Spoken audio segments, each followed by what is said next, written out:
Welcome to the Power Monkey Podcast, where we chat with the best in the world about what they do.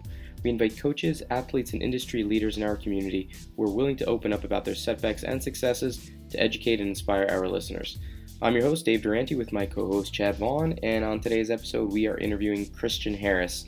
Now, if you've never met Christian before, the dude is an absolute specimen of a human being. He looks like he's been chiseled out of a block of marble. Absolute incredible athlete, has competed at the CrossFit Games a couple of times as part of teams and is on the verge of competing at the Games again with another team, having the semifinals coming up in a couple of weeks. We talk a little bit about the training process leading to this unique process going to the Games this year in 2021. He's also a box owner, owning MFLH Training in Long Island, New York. He is also an apparel company owner. So he owns Move Fast Lift Heavy, which is an incredible apparel brand. We go through a little bit what it's like to be an entrepreneur in a few different ways, along with continuing to be an athlete at the level that he is, wearing so many hats, as well as being a father of two. What goes into him being able to actually juggle all of these things at the same time and still be able to succeed. Love talking with Christian. We were lucky enough to have him out at a Power Monkey camp a couple of years back. He was a huge hit with the campers as well as the staff. Great guy, very mild-mannered, but has a lot of great things to say and contribute to the community. We hope you guys enjoy it. This episode is brought to you by the Monkey Method app. It's now available in both the Apple and Android stores. The Monkey Method app is your personalized programming designed by the Power Monkey coaches in both weightlifting and gymnastics. If you've ever wanted to strengthen your core, develop your back squat, link toes to bar, or even hold that elusive handstand, if you ever wanted to try to fix that chicken wing bar muscle up, or if your goal is just to simply get your first bar muscle up, there's a program in here that's appropriate for your skill level. We not only try to teach you the correct movement or hit that particular goal weight, but we've also worked on progressions to make sure that you're understanding how to build a proper strength and mobility so that you can do these things for the rest of your lives. We're all about longevity, making sure that technique is the foundation in how you move. You take an easy assessment, you place it on a track that's appropriate for your skill level, so whether or not you're a complete beginner or super advanced, there will be a plan that is appropriate for you. There's also a video library that's free and accessible to everyone as long as you download it. It has over 1,000 movements. As part of your subscription, you get unfettered access to the entire library, as well as the 15 programs that we currently offer that will slowly and soon be adding to. Download the Monkey Method app today and learn more at powermonkeyfitness.com. Chris, man, it's good to see you again. How you been? I've been well. Things are kind of gearing up right now for semifinals, but been well overall. No complaints, you know? Yeah, absolutely. And we're all looking forward to watching you and all the other athletes. And mentioning that, talking about being an athlete and training hard all the time, we know you as a very talented elite athlete, right? You also do a little bit of your own programming. So is that what you're most passionate about at this point in your life, being an athlete or your programming, or is there something else going on in your life that is really tugging on your heartstrings? I'd say aside from like family life and things like that, being an athlete, yeah, that's definitely up there, but I'd say that's kind of working its way down the list. I'd say number one for me right now is my efforts in the gym. So we have a brick and mortar gym here, MFLH Training out here in Long Island. And that's probably my baby right now, just because, you know, it's the place where I can interact with people, you know, in a hands-on sense and change lives from that aspect. And, you know, you kind of grow a community there. I think thing number two for me would be the apparel. So the Move Fast Lift Heavy gear. So working that stuff from a creative standpoint. And then just recently I got into the programming side of things early this year with the Move Fast Lift Heavy programming. So that's kind of like the hierarchy. And then I guess being an athlete is kind of like even with that third one. Yep. Yeah, it's interesting when that transition starts to happen. And, you know, as you mentioned, your first thing is the gym and being able to work with other people. But that point in your career where you start wanting other people to do better, and that's more important to you than even your own success as an athlete. And it's definitely an interesting change. And when I think back on my time as an athlete, I'm thankful that that part of it is kind of over, and I can put my efforts somewhere else. But while you're going through that transition and you're still an elite athlete, still trying to do big things, how are you feeling? How are you feeling as an athlete? Are you feeling as strong as ever? You feel like you've got more in you, more improvements, more strength? I'd say, I've been doing this a long time, so experience definitely plays a role in kind of knowing where I need to be at from a fitness standpoint to have success. Mm-hmm. Um, right now, my goal is not to compete as an individual, so I'm doing team, and I kind of know what I need to be able to do to be able to add value to the team. Right now, for me, training for the most part just looks like a 2-hour session, tops. Whether I fit in everything that I'm supposed to do for the day or not, I allocate 2 hours a day to train. And if I get it in, I get it in. If I don't, I don't. The rest of my day is kind of mapped out to where, I have coaching built into the schedule, creative time to do design work and things like that for Move Fast. And then, some extra time to work on programming and, get back to any athletes that are following the programming, giving feedback and things like that. Yeah, I find those are really good distractions, what you're talking about there, and still being an athlete and working out. I know when I made that transition where there were other things in my life that were more important, I was still trying to train hard and still even trying to make the Olympic team. But those things that were distracting me from just being all encompassed actually helped me, be a better athlete. I ended up lifting more than I ever had after a few years of doing that. So hopefully for you, Christian, maybe that'll happen for you as well. Yeah, I mean, it's kind of weird to see like how you can still PR with being more seasoned in the sport, but not putting as much time in, right? As we get older, typically things start to dip and die off a little bit, but it's pretty cool to see that there's things that I can still progress in, even doing this for 10 years now. You talked a little bit about you being competing in the team side of things, and it's, you've been into the games twice, both as team. You definitely have the ability to compete as an individual. You've been on the demo team, had a lot of different kind of roles within the community.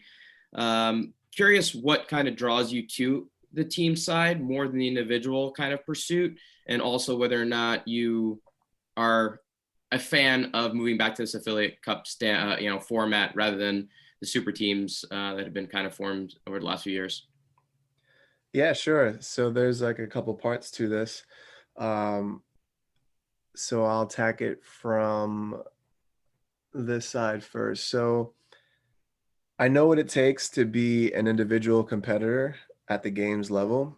And right now with, the time commitments, and, my schedule and just what's important to me, I don't have the time right now to allocate like that 3 to 4 hours a day to really beat myself into the ground, nor do I have the crazy anymore to do that.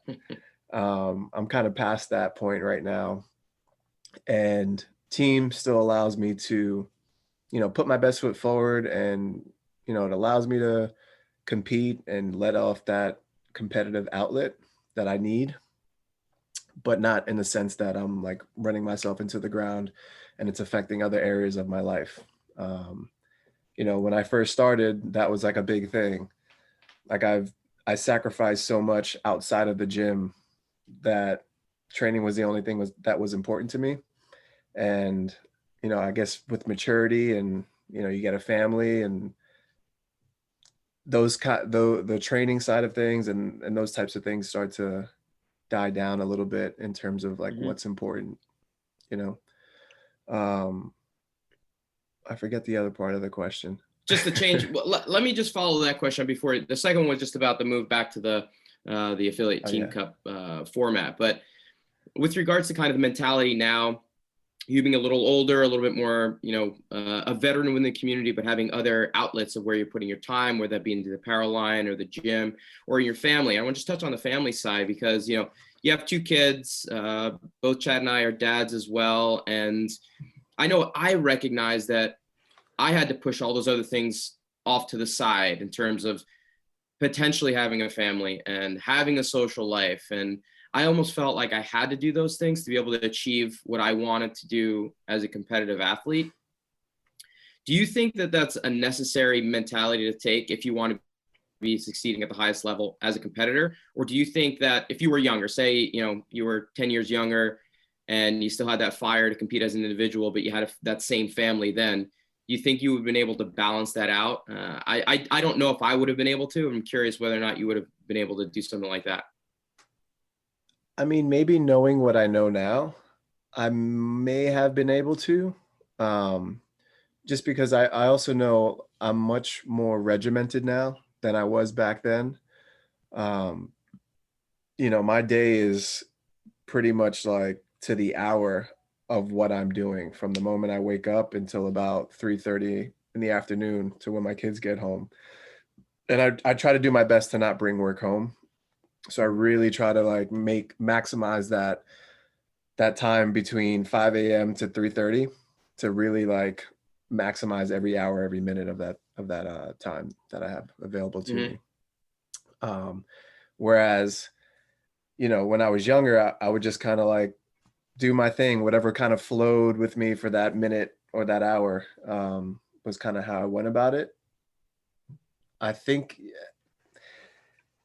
to have that kind of success, you really have to be able to make the sacrifices, I think. So to give you a solid answer, I would say no, I don't think I would have been able to do it doing everything that I'm doing now. Mm-hmm. Yeah, I'm always fascinated when I see. I feel like I would definitely be burnt out. Sorry. Yeah, I'm curious from your perspective too, Chad. I'm just always fascinated when I see athletes, continuing to compete at the highest level in any sport, whether it's the NBA guys, LeBron with his kids, or, how guys are able to balance having success as a dad, as a husband, and still being able to, achieve the same, goals that any athlete has when they're at the top of their game. Curious, Chad, you're still competing on the master side and things like that, but when Elle was born, things like that, you were still pretty much in the game. Did you feel like becoming a dad and having more emphasis on the family life affected your ability to reach your peak?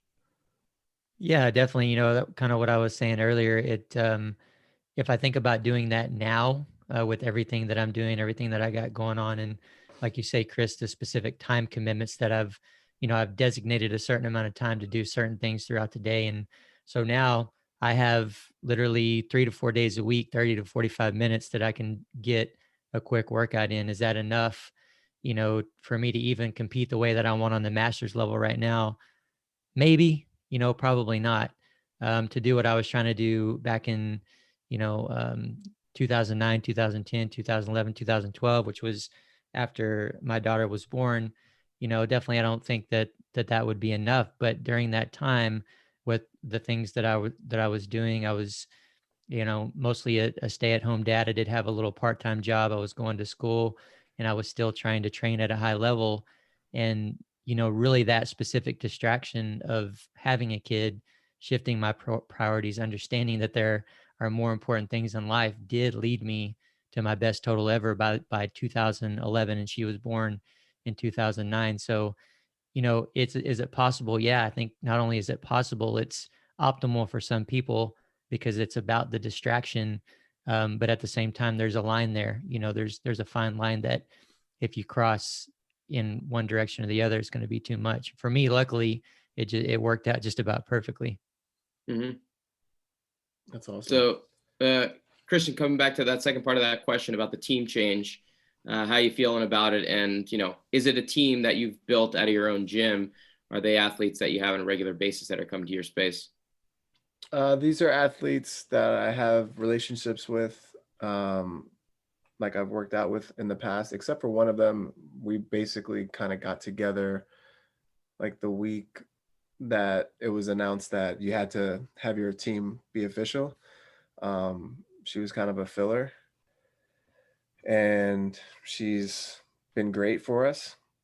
But these are all athletes that are not, homegrown from our gym. So somewhat of a super team, but still following the guidelines that they have for us, training, X amount of hours per week together. But I do like the concept of having the affiliate team, because it definitely allows you to train together more frequently.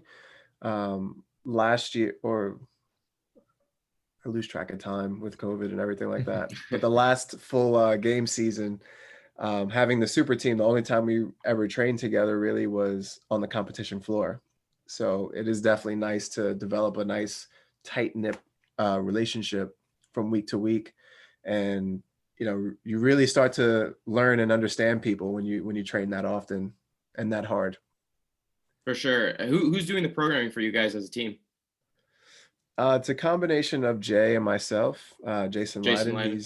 yeah. Jason's my coach. I've been working with him for let's say about 3 years now. And it's been awesome having him. And we've kind of grown together as an athlete and coach relationship. Like, when I first started with him, I was individual trying to make the games, and he's also coached me through the past 2 team seasons that I've done.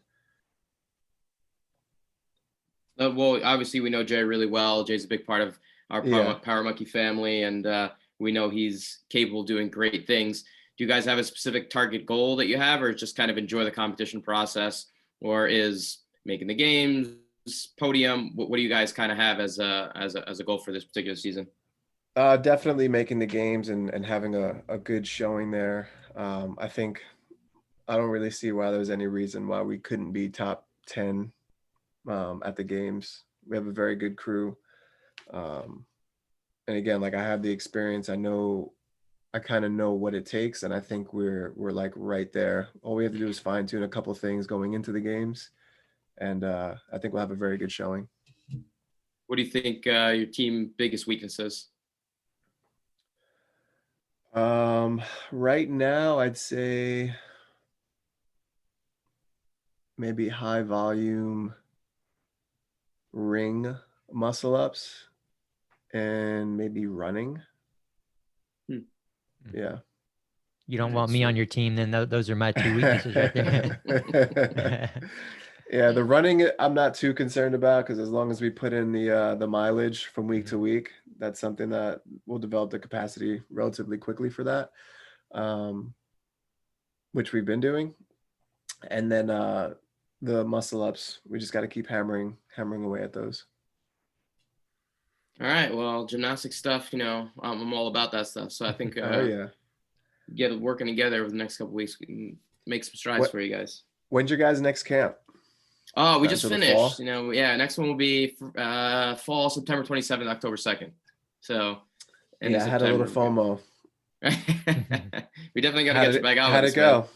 It was a blast. It was awesome. Was this the first one since COVID? We did one in the fall where we had like 19 people there. It was like still had the full staff and everything, but it basically shot our online course, our Power Monkey Online. We got an online version that we could kind of get out to the people during this like shutdown period. But this is our first one that we were kind of really back into the swing of things again. So it was good to be able to see people and hug people and, feel like things are getting back to some kind of normalcy again. So an online version of the camps of the. Yeah. Oh, wow. That's really cool. Yeah. It's called Power Monkey Camp Online. It's kind of our first iteration of some more online dedicated content to help coaches become better coaches, essentially. So we filmed all the stations. There's tests that go along with every station. You have to pass the test to be able to kind of get the accreditation, get the CEUs that go along with it. So it's pretty exhaustive. We spent, basically a year putting it together. It's pretty sweet. Awesome. I got to check that out. Yeah. Love to check it out. Thanks for the little plug there. I promise I didn't ask for that. Yeah, for sure. And speaking of plugs, it makes me wonder, Chris, because you were out there with us before at camp, and we talk about Power Monkey Camp a lot on this podcast, of course. And I wonder, was there anything for you through your experience out there with us that you took away, you know, one or two takeaways from camp as an athlete and or a coach? I mean, I'd say quite a bit more than one or two. I think, just as a human, you always want to learn more from a day-to-day basis. And the amount that I learned and took away from the camp was incredible. Every station, every coach that I interacted with and, took part in their little breakout groups, like, it was great.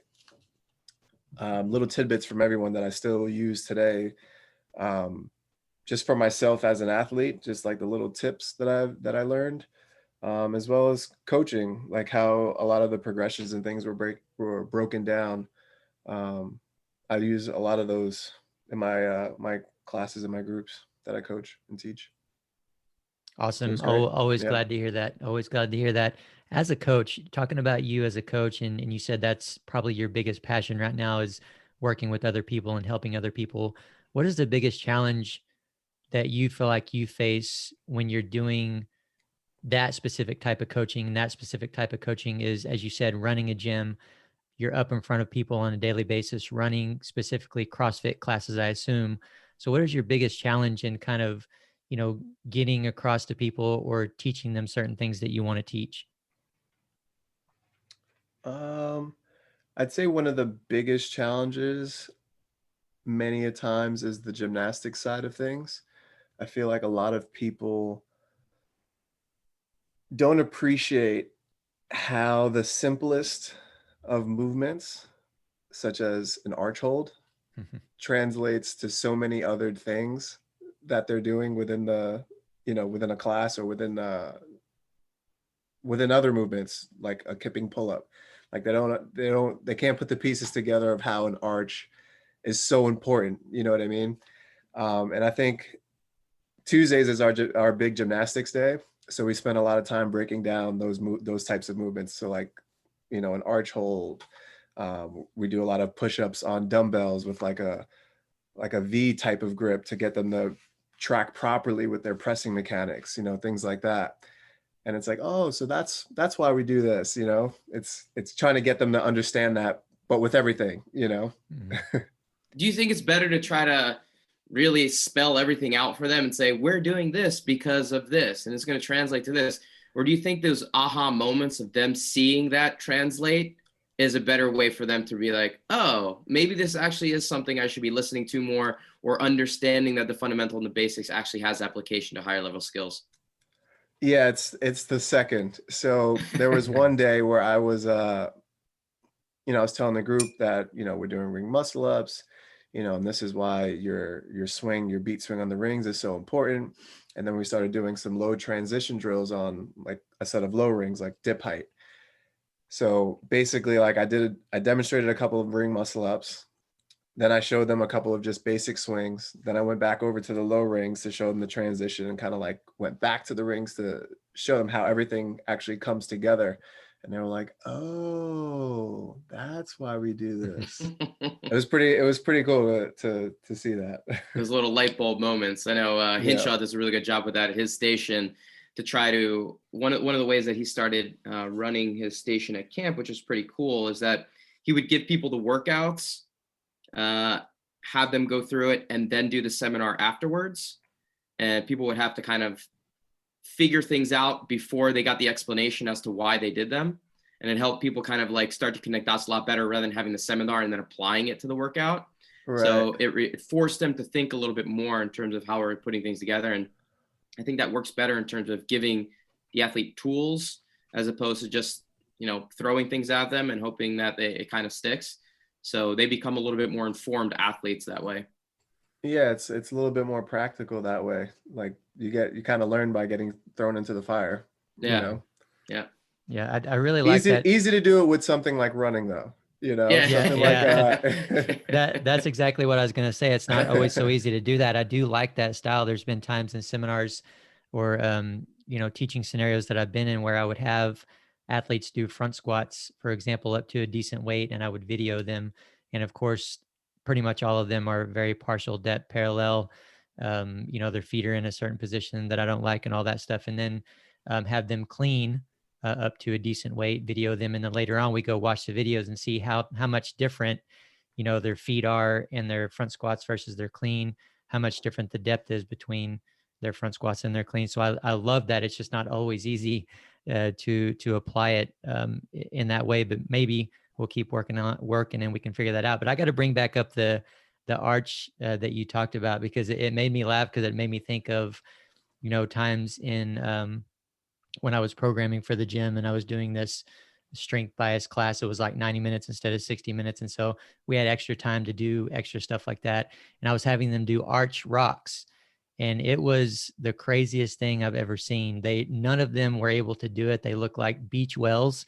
I'm not sure what they were doing. They didn't have the coordination, one, to hold the arch very well, and then to rock back and forth. I'm like, what's so hard here? Like, I would get down and demo it. Like I didn't even know where to begin to get them to do something different with that movement, which is rare for me. Like, usually I've got some creative ideas to help them figure it out, but it was just amazing. And I'm just thinking, you guys expect me to trust you with the barbell, and you can't even figure out this arch rock. And another one that's amazing is standing side bends, Dave.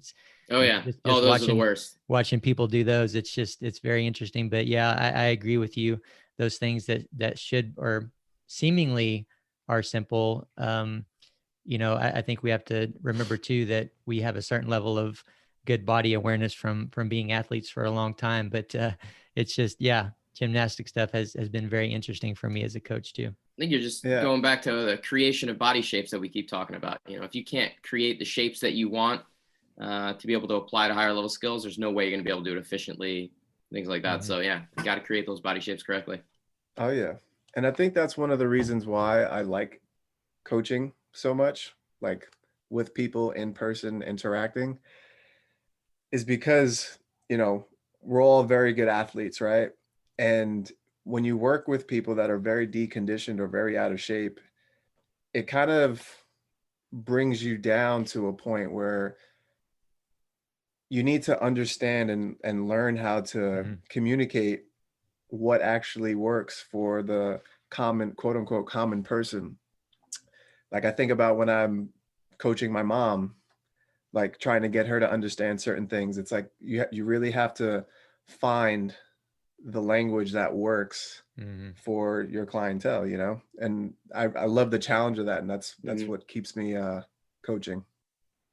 Yeah, you've got to be creative for sure. And, as I'm any chance I get to throw this out there that I'm writing a book, I want to remind people of that as much as I can. But, in writing that book and in trying to figure out what my priorities are and designate a certain amount of time each day to do that, I've been so tempted to coach less and even stop doing online coaching altogether. But, at least a couple times a week as I'm writing, I'll have an idea of something that I learned recently through online coaching or through being up in front of people and running seminars. So it's like we're learning stuff all the time as coaches. No matter how long you do this, you're going to come across someone where you need to use a different word. You're going to have to be creative and say it in a different way. I come up with a new drill at least once a week on, something for the snatch, clean and jerk, or the squat or the deadlift or something, just because different people need different words, different people need different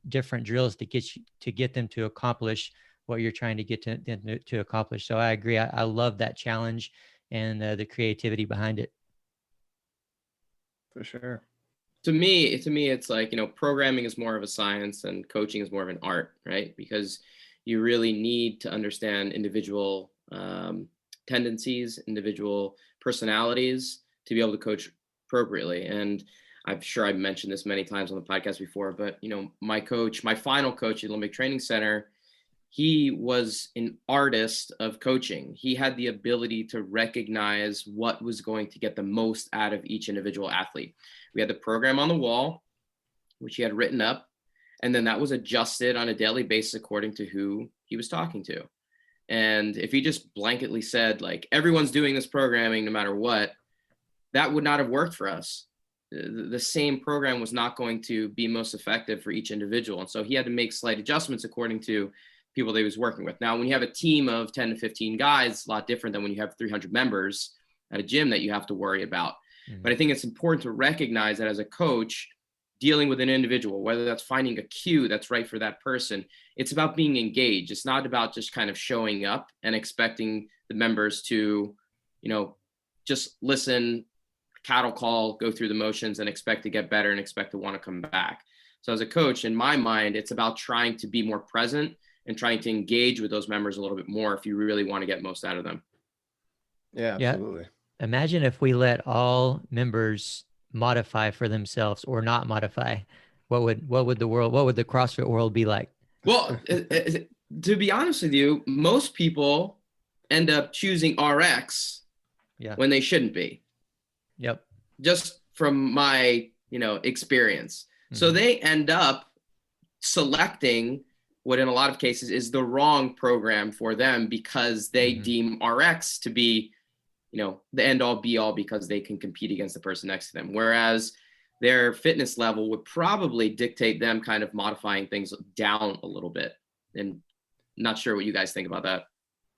I typically see guys will definitely go for the RX where women actually undershoot themselves. Mm-hmm. Yeah. And I'm typically having to sneak a little bit more weight on their barbells when they turn around. I'll add like a 2.5 pound plate and, oh, look what you did. You did a little bit more this time, huh? How'd that get on there? Yep. That's good. That's you knowing your athletes, right? That's you knowing and being present with the people that you're working with a little bit more. Yeah, I was just going to say I would agree with that across the board for sure. I've had many experiences where I had to kind of, in as nice of a way as possible, try to get a guy to adjust down a little bit. But I've had to push a lot of females in the other direction. I had one that was always doing single unders instead of double unders. And she could do double unders. She just couldn't run them together very well. And so finally I just had to say, look, you're doing double unders no matter what in your WODs because you can do them. It's just going to take you a little bit longer.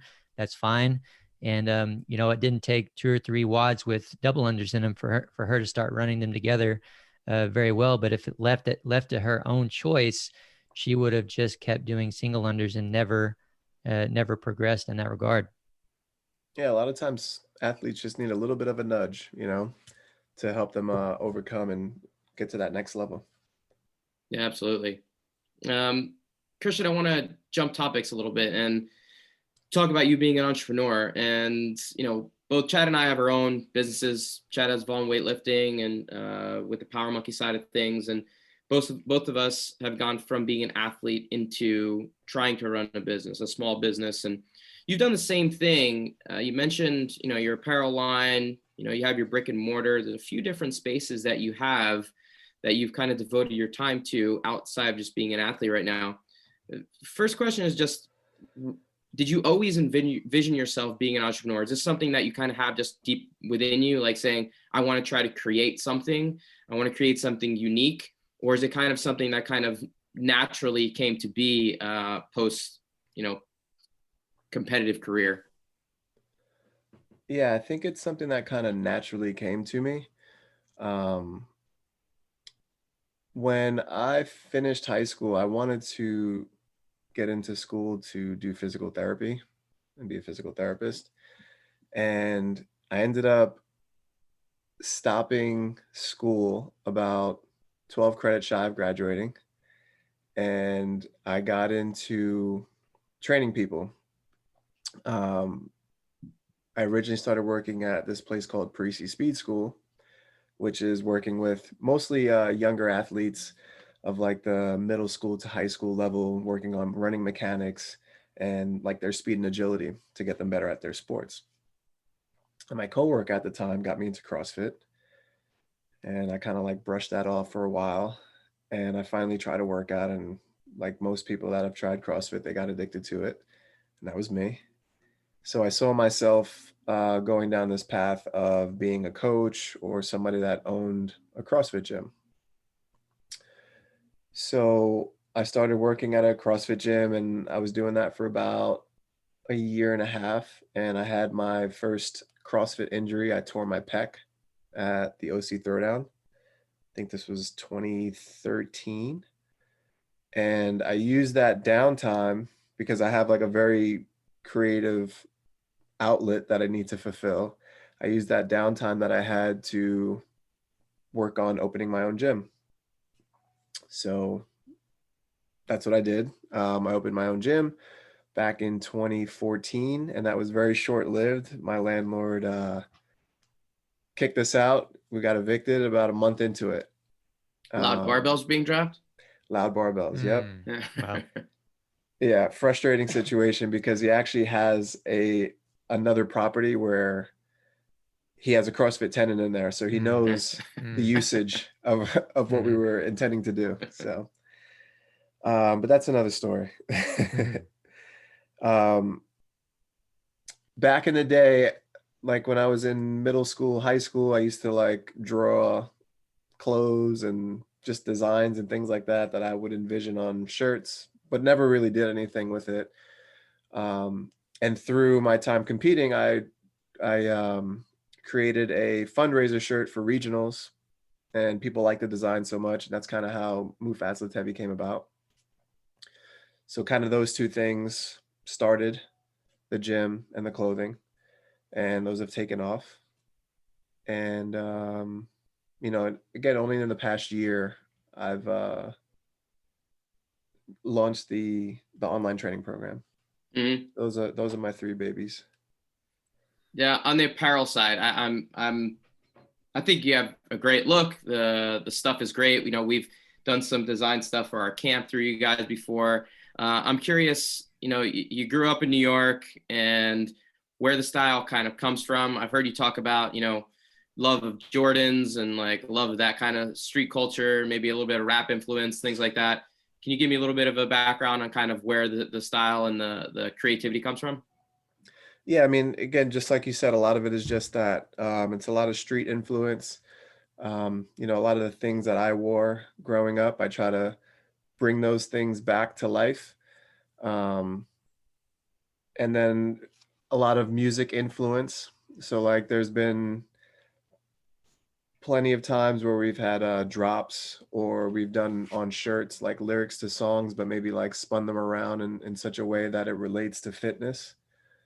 And then also just like being influenced by the times, you know, things that are happening, current events and things like that. Just using that as inspiration for what we put out there. This logo that you guys see here, the Seth. Can you explain to people what it is if they don't see it? Sure, yeah. So Seth was actually named by the fans. We put like a poll out there, like what would you guys like to see this guy named? But he's a smiley face. And the smile is a upside down barbell.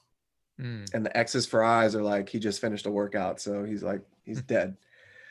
But it really came about because within our close, tight-knit CrossFit community here on Long Island, for whatever reason, myself and the gym, there's like this notion about us that we're not the nicest people for whatever reason. I don't know why. What? Really? Yeah. Like people think, I think it's because I'm very reserved and I'm kind of an introvert, but people take it as me being, I guess, a jerk. So I kind of like wanted to make this design to like almost show that I'm not a jerk. I'm very nice. Like, all you have to do is come up and talk to me, and you know, I'm pretty laid back and chill. So that's kind of how this design came about. And yeah, it's one of our staples now. So Seth is your alter ego. Seth is the alter ego. I want to clear up any misconceptions. Right. Yeah. From our end, you're one of the nicest guys I've ever met. I don't know. Thank you. I don't know who these people are. You're like genuinely one of the nicer guys I've met in the community. I'm completely surprised that you come off that way. Yes, you're reserved and quiet, but you really are genuinely 100% incredibly kind, incredibly nice. So I don't know what people are talking about. Hopefully that logo changes some minds. Yeah, that's the introvert's curse, I think, sometimes, you know. Yeah, what I'm saying? Like, I'm absolutely very introverted, and you know, I think that a lot of people probably, I can understand if a lot of people saw me that way as well, but with me, they'd be right. I am a little bit of an asshole, so. Now, along with all of these journeys on the entrepreneur side, has there been any challenges that you faced that you weren't expecting? I'm sure there's been many, and I'm sure it's kind of an uphill battle. The apparel industry is one that's, completely coming up with new products, and, brands are, tough to take down. New brands are hard to start out. Anything that you've really overcome that you felt was like a big challenge that you've been able to say, okay, I got over that hump, I'm ready for the next challenge? Yes, I would say probably the biggest one that many of us have dealt with was COVID. So literally the week before the whole big shutdown happened, we moved into a new space. So we went from I think it was 5,000, maybe 5,200 square feet facility, and we moved into a 7,400 square foot facility. So that weekend before, first week of March, we move in, we get all the equipment and everything in there. And this is right before anything has happened. There's no, indication that you're gonna have to be shut down or anything yet. Yep. So this was about March 6th or 7th. We run our first week of classes. Everything's great. We're like, oh, we got this big space. It's so much bigger, so much more room for activities. And that Friday the 13th, that's when everything went down, and we had to shut down the following week. And now we have this big overhead that's way bigger than the other space that we had. And we weren't sure how we were going to make it, but right now we've eclipsed where we started pre-COVID, and then some. So wow. Now, what do you attribute that to? Definitely in a much better. What do you attribute that to? Because New York was specifically unique in that shutting down gyms was pretty harsh, and still and so how were you able to kind of sustain that during the time off, during the shutdown, and having it be a completely new, bigger space? Yeah, so luckily we have a very loyal membership base. So they kind of rocked with us pretty steady for the first 2 months, which helped us to definitely stay afloat. But once we kept getting pushed back into like the next phase and the next phase and the next phase, and that phase just never came, then we started seeing a ton of drop-offs and cancellations. We were down about 70% of our total membership at one point. So we were hurting pretty good. We tried to get as creative as we could by renting out equipment, and I developed an online training PDF with like a collection of 60 workouts that the members can kind of go through based on the equipment that we let them borrow. I mean, you name it, we tried it. Zoom was probably the least interactive method. I think, we tried to be as creative as possible, but once the weather opened up, we got creative again, and we literally took our rig and we installed it outside in the parking lot, had it seal coated. We got this custom asphalt tape that we put down to, make boxes on the pavement to keep people socially distant. So we made it work as best as we could, and we were able to open up before, we were able to open up outside before, the phases where gyms were able to reopen up back indoors. And you were able to get your numbers back up to prior to COVID numbers? Yeah, quickly. absolutely. That's incredible. Yeah, within about 2 to 3 months, we were back where we were, and then now we've eclipsed our previous total. That's super impressive. I think we're seeing this a lot too, with just people being ready for that human interaction again. We brought up a little bit with just camp and like just being able to see people and hug them, and sure. that missing piece of you can work out online and you can do things virtually as much as possible, but that human connection, there's no substitute for it. Yeah, it's just not the same. I mean, again, that's why I love to coach. No matter how much I remove myself from the gym in terms of like a any kind of standpoint, I will always want to coach just because of that human interaction and being able to kind of better somebody's day and being able to help someone. I love that. Yeah, definitely. There's no replacement for that. And it's interesting. And this is not something we've talked about in a while, Dave. I wonder what your perspective is, and yours as well, Chris, on, all the Zoom stuff that we were doing, now not so much, but through that, pretty much almost a solid year doing seminars online, doing classes online and stuff like that. And in the middle of it, it seemed like, hey, this is a great option to continue doing moving forward, even if everything opens back up. And I don't necessarily think it's a bad thing either. But what do you think now, Dave? Do you think that that's something that will kind of completely go away again now that everything's opening back up?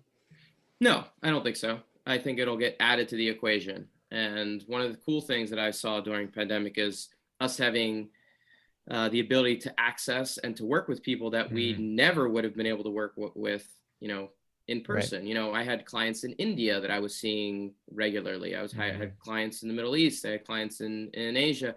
So it exposed us to new people that I don't think we would have seen otherwise.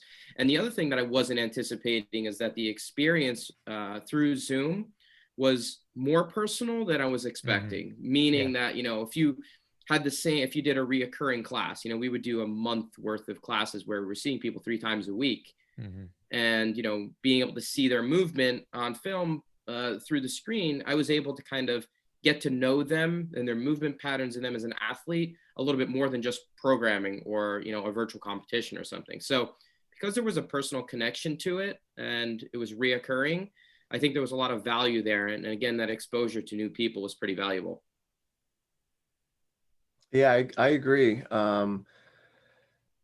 This is one of the reasons why I got into developing the online training program that we're doing now, is just because of that, being able to have an impact on people outside of the small community that you're currently in.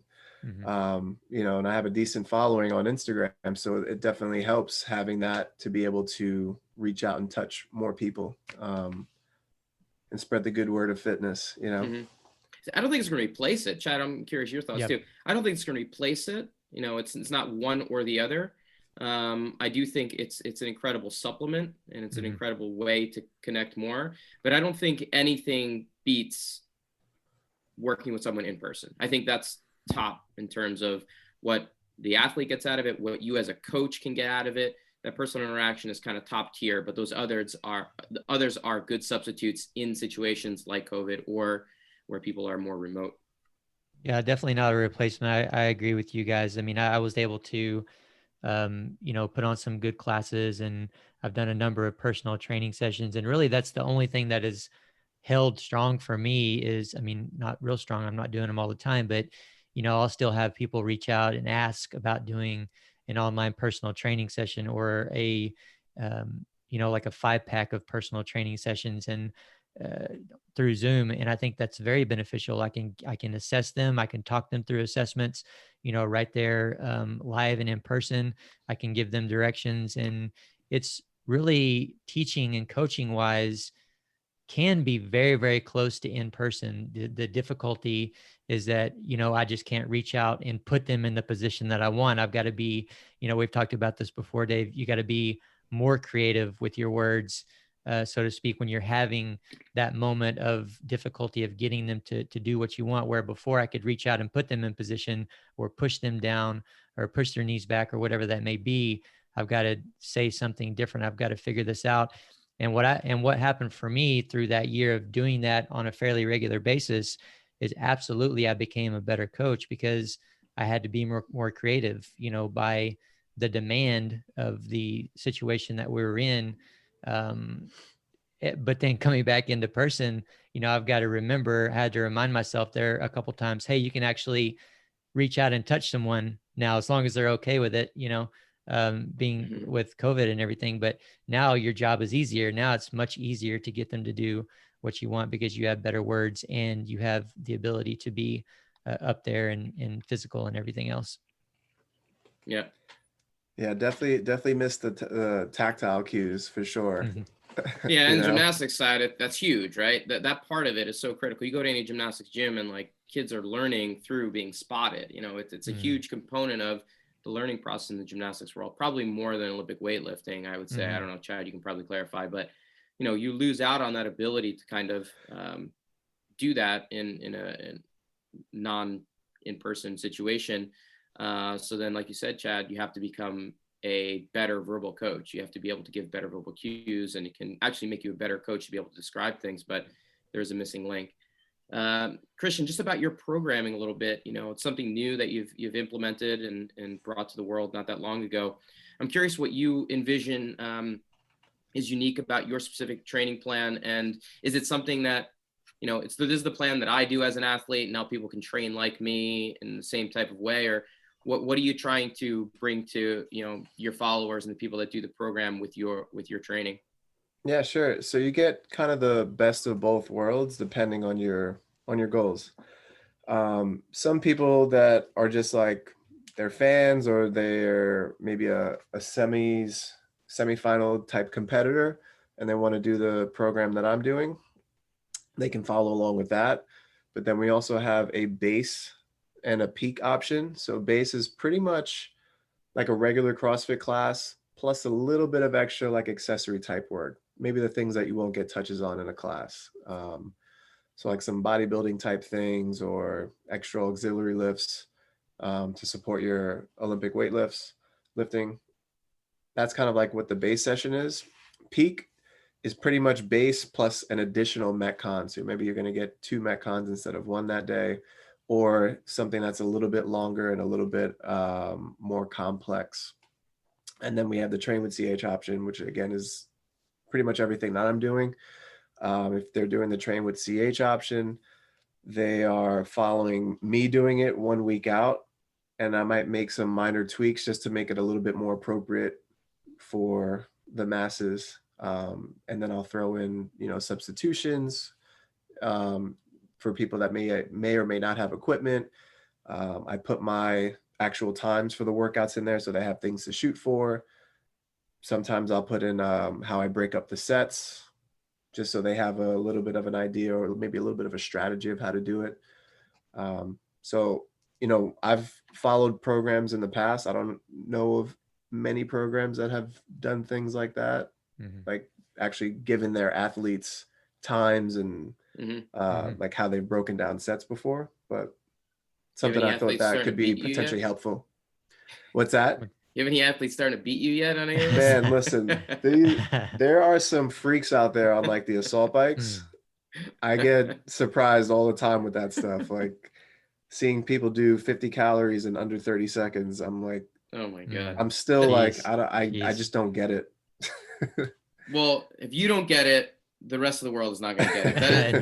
Definitely not. That is, it's my least favorite piece of apparatus in any. I cannot stand the assault. I just can't do it. Get on there, and like it goes in reverse. Like the calories go 3, 2. Like you're losing out ground. I'm like, how does this thing 50 calories in 30 seconds? It just blows my mind. Like I don't even know how that's it's literally possible. torture, but it's one of those things where you get the most bang for your buck in such a short amount of time. Yeah, absolutely. Yeah, that I really like that programming, the way that you laid it out there, Chris. It does sound very unique, and I love that component that you're putting out some times and some markers for people, you know, whether they're attainable or not, or just as a way to say, hey, you know, you should be close to this time, and if you modify appropriately, for example, this is around about the time you should accomplish. So I think that's very valuable, and I think that, you know, more coaches out there programming could maybe learn and take from that a little bit. Do you find that programming is another creative outlet for you? Do you feel like it's something that does spark your creativity and you enjoy in that way?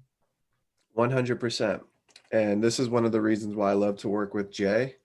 Aside from being in season right now, where, you know, there's things that are important that have to be done, right? I have to be doing legless rope climbs weekly. I have to be doing, you know, bar muscle ups and ring muscle ups on a weekly basis.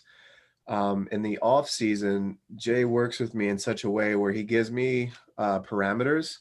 So he'll put in like lower body push, upper body pull, you know, hit Metcon that is in, you know, the 15 to 20 minute range, and I kind of get the creativity to plug in the pieces that I kind of want to do for that day, because I like to mess around with different movements a lot of times. And working with him, he gives me the big picture, and I can kind of fill it in with the stuff that I don't know, that I'm feeling for the day.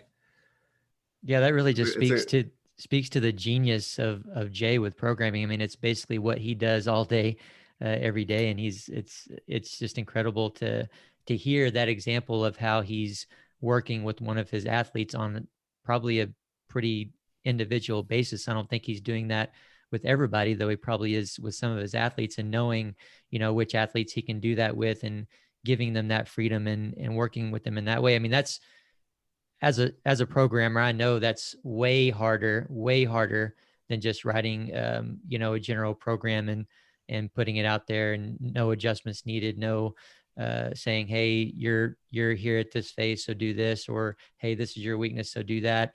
I mean, that's going to the extreme right there with working with you in that way.